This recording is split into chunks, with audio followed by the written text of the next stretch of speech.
देश के लिए कुछ करने के लिए हमेशा सीमा पर खड़ा होना जरूरी नहीं।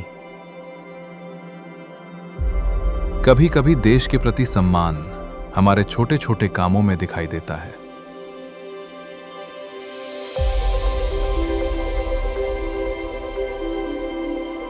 किसी की मंजिल तक पहुंचने में मदद करना भी देश को आगे बढ़ाने जैसा ही है, क्योंकि देश सिर्फ बड़े फैसलों से नहीं, छोटी छोटी जिम्मेदारियों से भी बनता है।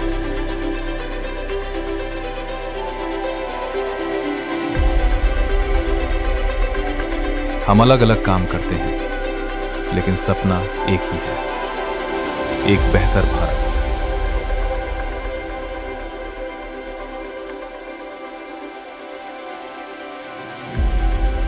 हर काम राष्ट्र निर्माण है।